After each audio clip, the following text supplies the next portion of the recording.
The Winnipeg Jets have concluded their first ever NHL Coaches Summit on Analytics. Let's chat about Scott Arniel's discussions on tonight's episode of Locked On Winnipeg Jets.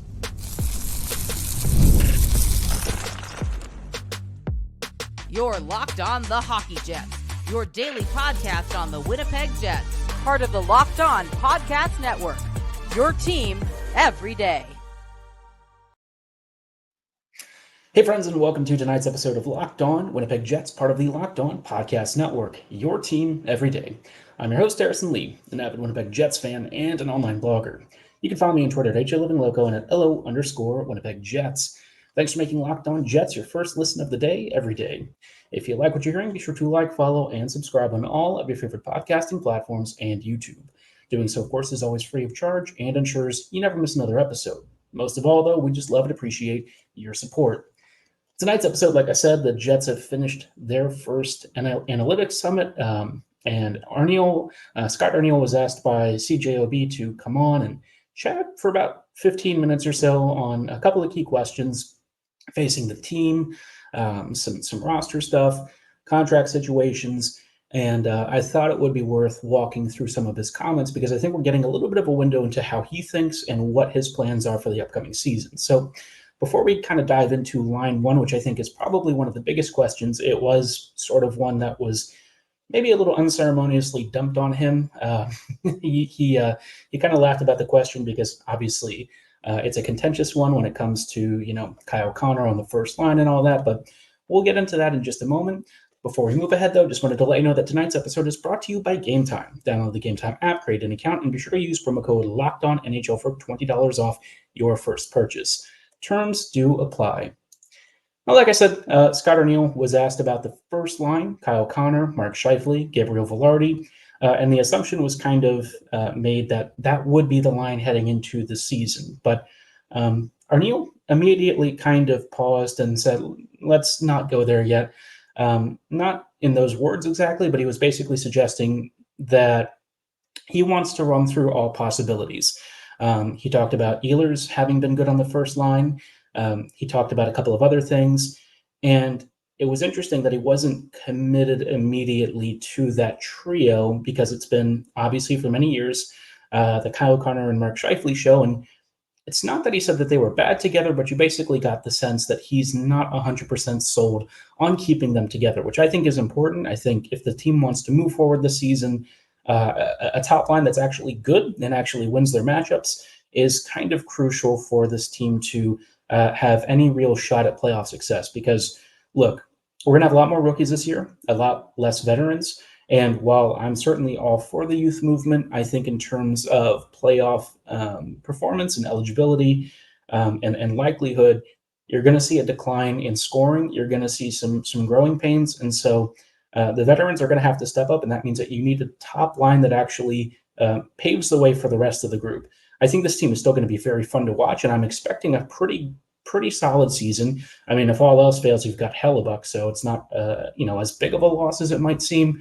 But I think in terms of making sure that your top line sets up the matchups for everyone else, I think that's probably one of the most important pieces. So for the Jets, there's reasonable amount of stuff to be excited with here. I think hearing Arniel not immediately turn to Connor, Scheifele, and Vilardi hopefully suggests that maybe Scheifele is more open to switching things up. I think in the past it's been rumored that Mark has kind of indicated he doesn't want to play with Ehlers. Obviously, Ehlers can be a bit of a tricky player. He thinks the game at a level that's just higher than most people.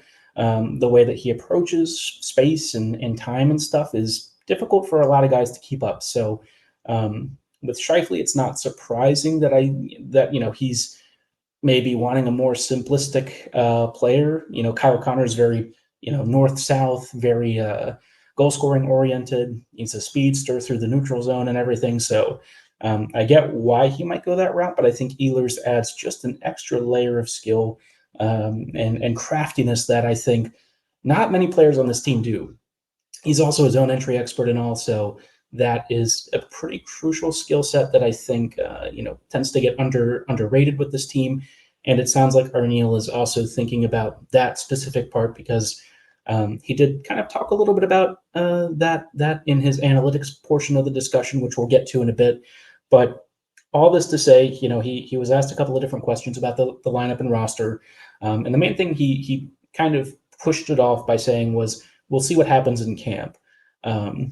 He also was asked about Perfetti maybe being the second line center. His view is that it should be more on the wing. He likes where Perfetti plays right now. He doesn't want to move that. And so that's fine. They asked him, okay, so, who might step up there? And he said Nemesnikov probably is going to be the guy, which I think most of us have been predicting. I know a lot of you are going to say, well, what about Brad Lambert? But I think you have to be a little realistic about how an NHL team and coaching staff is going to work with a rookie.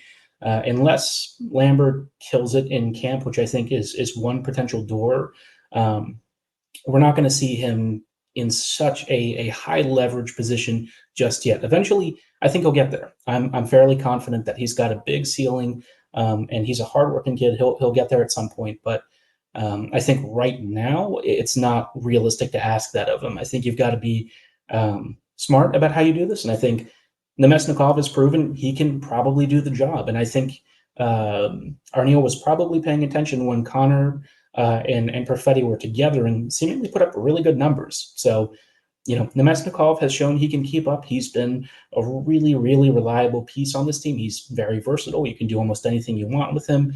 And the fact that he didn't look out of place on the second line, I think, is a real testament to how good of a player and a pickup he's been for the Jets. So for that reason, I think Winnipeg doesn't feel an urgency to force things.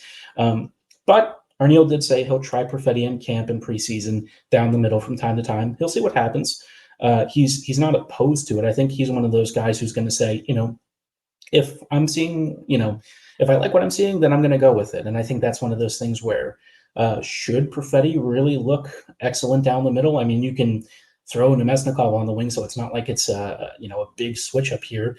Perfetti just going down the middle means you have, a really skilled playmaker down the middle, somebody with a lot of defensive acumen. And I think that's actually one thing that perhaps it goes under the radar with him is he's such a smart two-way player, a lot of defensive acumen. He'll read and intercept passes.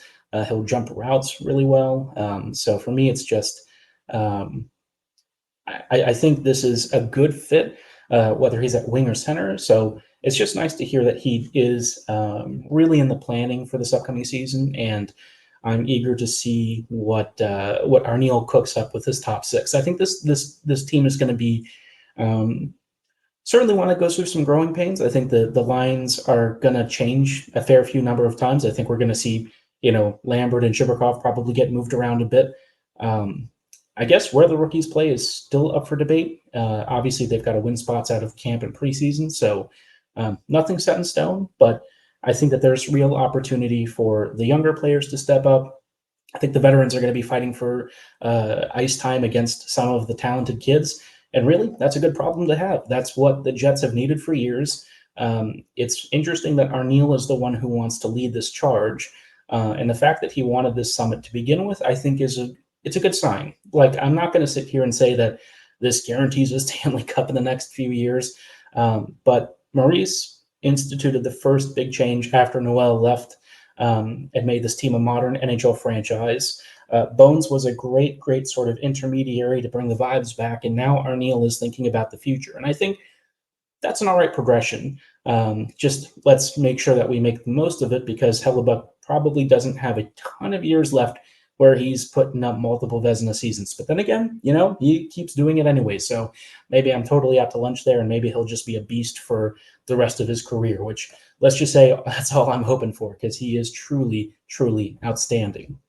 Now, I mentioned earlier, Arniel had some thoughts about analytics and their role. I'll chat about that in just a moment. But before we go too much further, just wanted to let you know about our friends and partners at Gametime.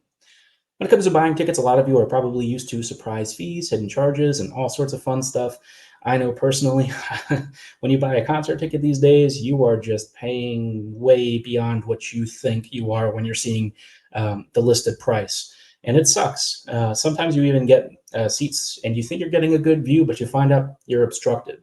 Gametime knows the struggle. They've been there before, and that's why they want to offer you killer last-minute deals all-in prices, views from your seat, and their lowest price guarantee. They take the guesswork out of buying tickets, and that's why they're an authorized ticket marketplace of Major League Baseball, which makes getting tickets faster and easier. Prices on the Gametime app actually go down the closer it gets to first pitch.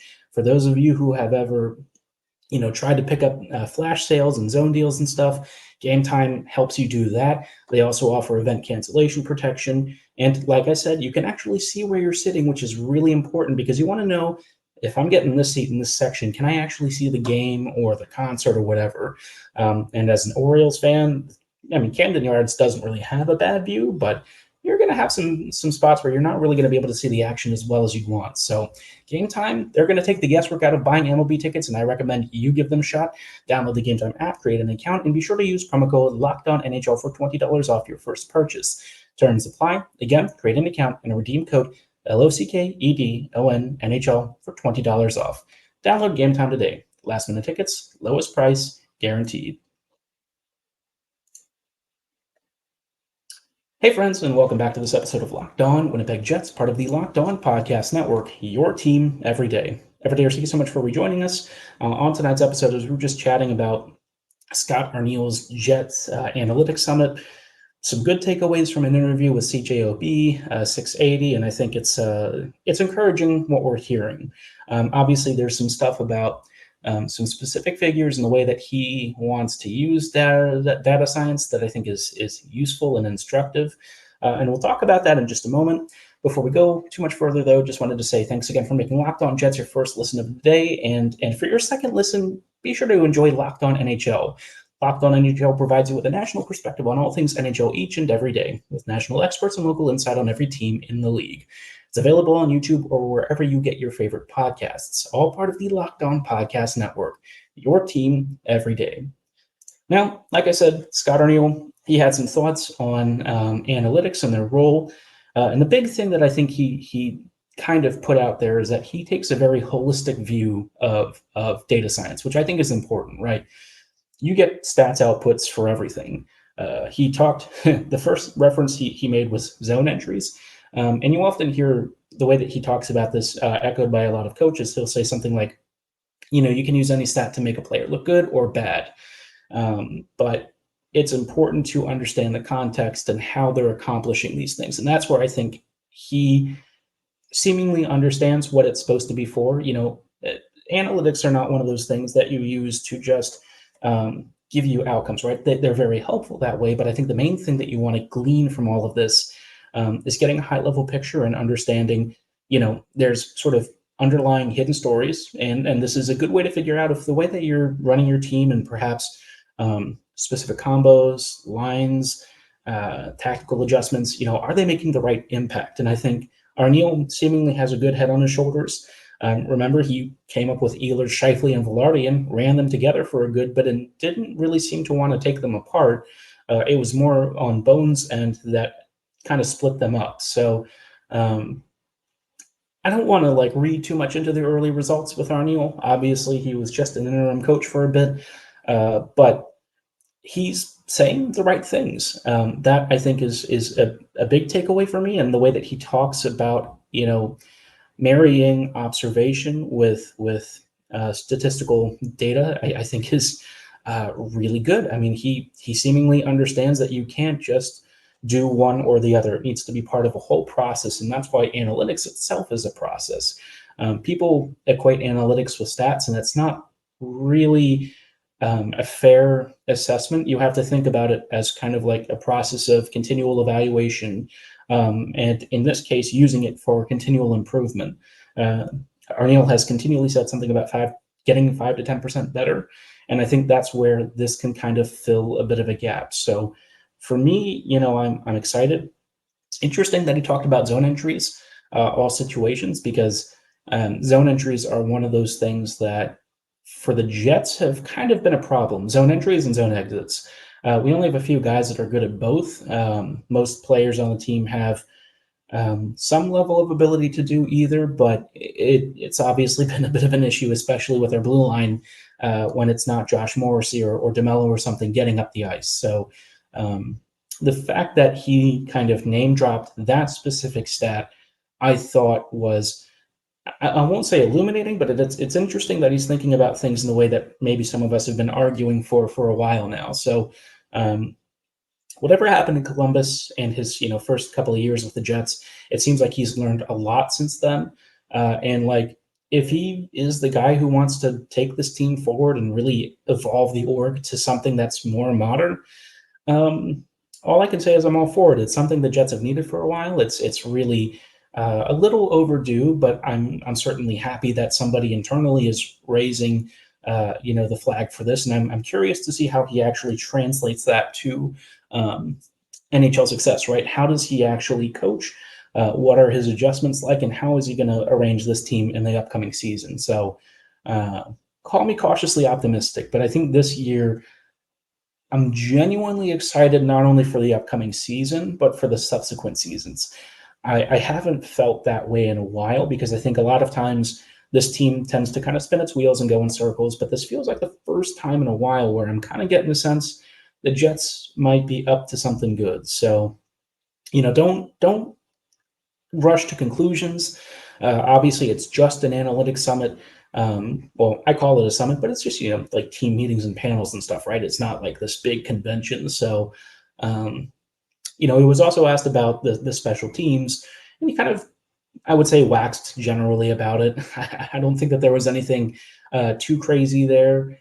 He mostly just talked about using scouting information, and video review, and talking with the assistant coaching staffs, whether it's Chenoweth or Payne, on how both the PK and the PP were functioning and what ideas they wanted to bring. He didn't really go too much into it, other than just kind of speaking about it broadly. But I mean, at this stage, right? Any little bit of information on the upcoming season is welcome. I think we've all, or at least I have been, waiting for hockey eagerly for once. I don't know about y'all, but I've kind of missed it. So, hoping for a big Jets season, hoping for hopefully an improved performance offensively. I think this team has pieces to be fun. Will they be great? I don't know. I'm a little mixed on that. But in terms of just being watchable and hopefully a team that's got a prime platform for growth going forward, I think this team has that at least. We'll see how they all mesh together, and maybe the Jets still have one or two surprise trades in store.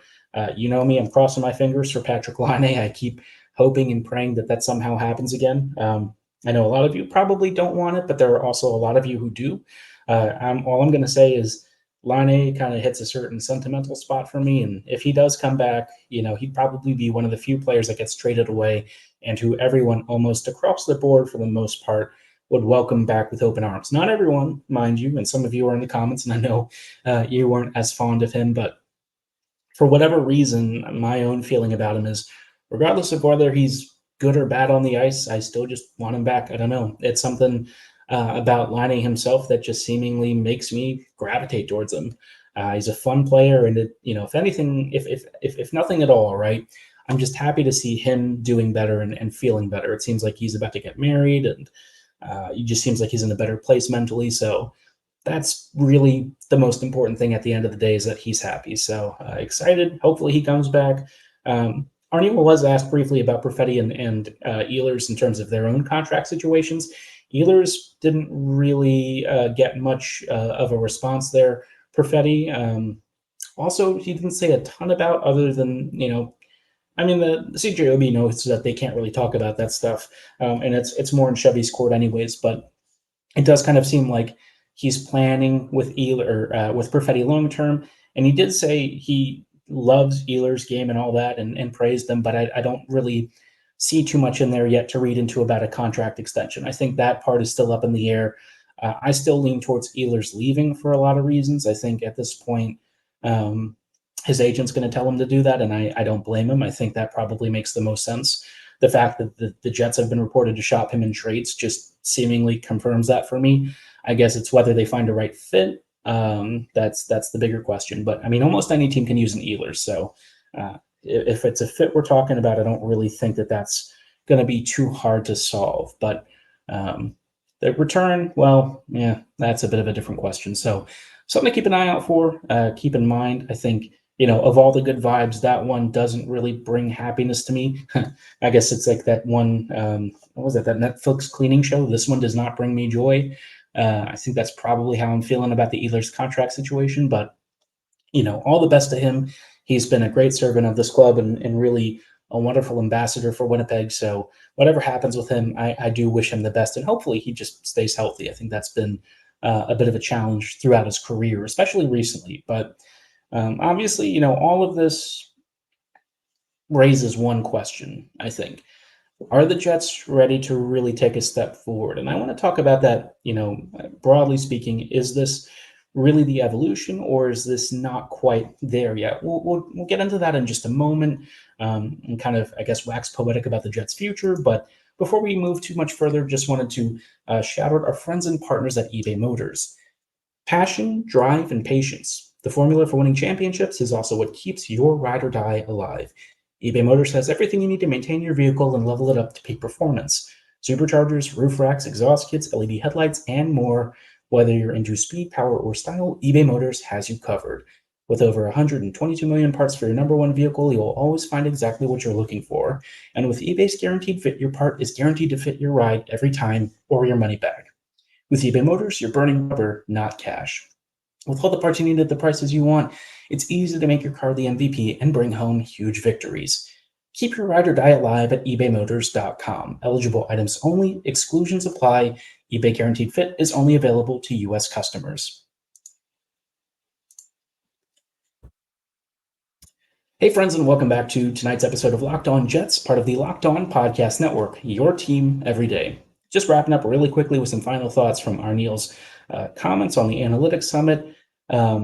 After all of this, I guess the biggest question I have, is Winnipeg ready to take the next step and really evolve into an elite NHL franchise? This is a small market team. It has limited free agent appeal. The draft and develop model hasn't always worked for the Jets because they've drafted well, but they haven't always managed to turn that into NHL players. And so what does the next phase of this team look like? And I think it's integrating all of these things to build a stronger team overall, one that's more forward-thinking, one that plans stuff out a little more aggressively, and one that really emphasizes skill and speed going forward, because that's the way the game is moving, right? You look at Colorado, Vegas, even Nashville to an extent. Who else? Probably, there's a couple of fast teams. Like Dallas was relatively speedy. I wouldn't say that they were the fastest team, but all of these squads to some degree have really started to embrace speed, skill, and you see that reflected in their drafting choices, right? Like look at Logan Stankoven from Dallas. He's a speedy, undersized forward with a nasty shot, and he's an absolute menace in the circles and below the goal line. So stuff like that, I think, is what the Jets need to start moving towards. I think they're a smart team. I think Winnipeg perhaps is starting to realize that they need to improve in a lot of different facets. And if Arniel is the guy to really champion that, I'm all for it. You know me, I've talked about this for years, about this needing to be something the Jets do. I didn't know if it was actually ever going to happen, but it seems like it is. And if that's the case, I'm all for it. I've been waiting for this moment for a long time. I've been a little disappointed that it's taken this long, but at the end of the day, there's still time to turn this franchise into something really fun. And it's not like, the door's closed on anything. You've got Hellebuck and Scheifele locked up. You've got a couple of years on Connor left, and you've got some bright young talents in Lambert, Perfetti, Shibrakov, Morrissey. Well, Morrissey's not super young these days, but still putting out monster years. Salamonson looks really good. Shibrakov, I hope I didn't just mention him already, but there's even Rashevsky out there, somewhere. And we'll see what happens with McGroarty. He's probably, cooked at this rate with the NHL, or with the Jets at least, but maybe he helps us get some other young player that's really cool and can fit into this lineup. So, for Winnipeg's future, I think they're talking the right stuff, whether it's an emphasis on data science to help you make your decisions, a push towards using more of your youth the way the Jets used to, and being willing to shake up the formula when it's not working. I think that's something that Arniel is really going to have to do with this team, because the Jets are going to have limited talent in some key areas. They're not going to have as much depth as other teams, and they're going to have to be creative. And I think that's where Arniel will really show his true colors. If he's the guy for the job, he's going to have a really good run. And I hopefully, am going to get to watch a team that wins and loses the right way. I want to see the right process displayed. With Bones, the team had a really sound defensive structure, offensively a little questionable. Arniel, I thought, it's hard to read into his small and short tenure, but I'm hoping that the stuff that we saw with him in the first stint as interim manager is what we get with him going forward. If it is, the Jets might be really back. And look, the changes that he wants to implement are not going to be things that necessarily hit in year one. I think the outcomes are going to have to take some time to really develop. But, by year 3, year 4, if he's around then still and things are going well and the team is growing, I think you'll start to really see the fruits of Winnipeg's efforts trying to get into really the next phase of this franchise. So for a lot of reasons, I'm interested and intrigued and excited about Winnipeg's future. It's not guaranteed. Nothing ever is with this team.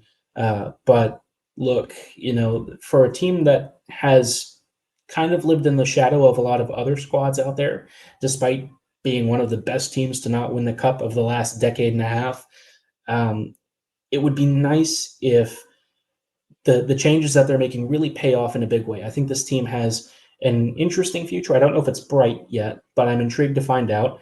I certainly want to see this team do well, and if they get rewarded for playing and building the right way, then I think that is all the more reason to continue on this path and keep turning this franchise into what it really should be.